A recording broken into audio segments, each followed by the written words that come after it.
നമ്മൾ ബെത്സേദയിലെത്തി. അതാ ഒരു ജനക്കൂട്ടം അങ്ങയെ കാണാൻ വരുന്നു. കൂട്ടത്തിൽ ഒരു അന്ധനുമുണ്ടെന്ന് തോന്നുന്നു.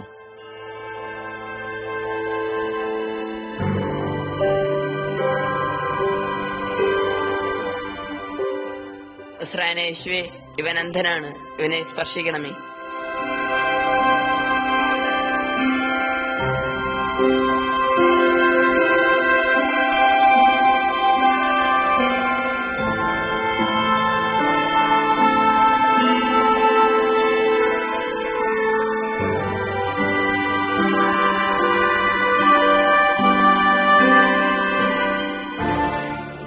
ഇപ്പോൾ നീ എന്തെങ്കിലും കാണുന്നുണ്ടോ?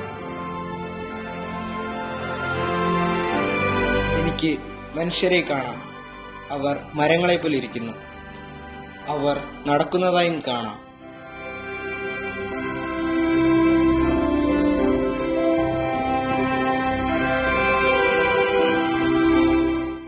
ഇനി സൂക്ഷിച്ചു നോക്കൂ. എനിക്കെല്ലാം കാണാം, വ്യക്തമായി കാണാം. നന്ദി കർത്താവേ, നന്ദി. പോയിക്കൊള്ളുക. ഗ്രാമത്തിലേക്ക് പ്രവേശിക്കുക പോലും അരുത്. വേഗം വീട്ടിലേക്ക് പോയിക്കൊള്ളുക. നന്ദി കർത്താവേ, നന്ദി കർത്താവേ, നന്ദി കർത്താവേ, നന്ദി കർത്താവേ. ഇനി നമുക്ക് കേസറിയ ഫിലിപ്പിയിലെ ഗ്രാമങ്ങളിലേക്ക് പോകാം.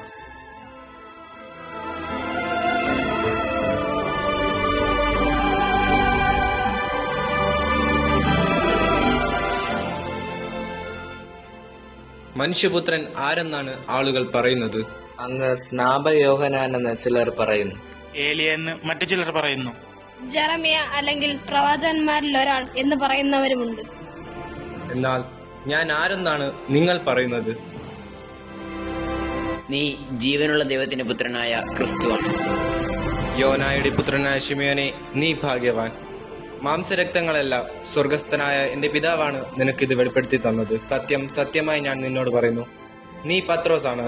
ഈ പാറമേൽ എന്റെ സഭ ഞാൻ സ്ഥാപിക്കും. നരക കവാടങ്ങൾ അതിനെതിരെ പ്രബലപ്പെടുകയില്ല.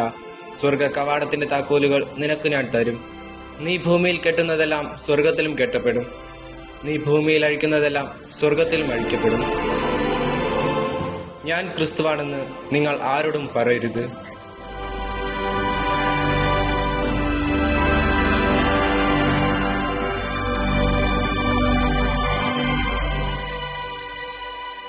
എനിക്ക് ജെറുസലേമിലേക്ക് പോകേണ്ടിയിരിക്കുന്നു.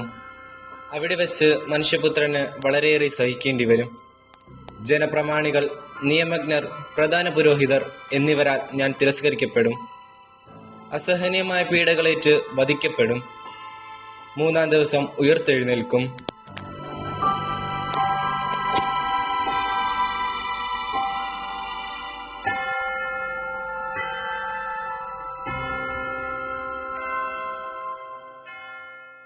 ഗുരു, അങ്ങ് എന്താണ് പറയുന്നത്? അങ്ങ് വധിക്കപ്പെടുമെന്നോ? ദൈവം കനിയട്ടെ. കർത്താവെ, ഇത് നിനക്ക് സംഭവിക്കാതിരിക്കട്ടെ. സാത്താനെ, നീ എന്റെ മുൻപിൽ നിന്ന് പോകൂ. നിന്റെ ചിന്ത ദൈവികമല്ല, വെറും മാനുഷികമാണ്. അവരെ അടുത്തേക്ക് വരാൻ പറയൂ.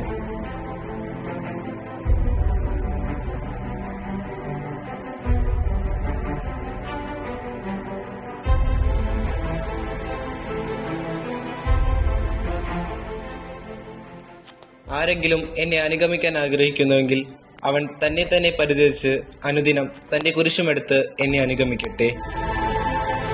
സ്വന്തം ജീവൻ രക്ഷിക്കാൻ ആഗ്രഹിക്കുന്നവൻ അവൻ അതിനെ നഷ്ടപ്പെടുത്തും. ആരെങ്കിലും എനിക്ക് വേണ്ടിയോ എന്റെ സുവിശേഷത്തിന് വേണ്ടിയോ ജീവൻ നഷ്ടപ്പെടുത്തിയാൽ അവൻ അതിനെ രക്ഷിക്കും. ഒരുവൻ ലോകം മുഴുവൻ നേടിയാലും സ്വന്തം ആത്മാവിനെ നഷ്ടപ്പെട്ടാൽ അതുകൊണ്ട് അവൻ എന്ത് പ്രയോജനം? മനുഷ്യൻ തന്റെ ആത്മാവിന് പകരമായി എന്തു കൊടുക്കും? പാപം നിറഞ്ഞതും അവിശ്വസ്തമായ ഈ തലമുറയിൽ എന്നെക്കുറിച്ചോ എന്റെ വചനങ്ങളെക്കുറിച്ചോ ലജ്ജിക്കുന്നതിനെ പറ്റി മനുഷ്യപുത്രൻ തന്റെ പിതാവിന്റെ മഹത്വത്തിൽ ദൈവദൂതന്മാരോട് കൂടി വരുമ്പോൾ ലജ്ജിക്കും. ദൈവരാജ്യം ശക്തിയോടെ സമാഗതമാകുന്നത് കാണുന്നതുവരെ മരിക്കുകയില്ലാത്ത ചിലർ നിങ്ങളിലുണ്ടെന്ന് സത്യമായി ഞാൻ നിങ്ങളോട് പറയുന്നു.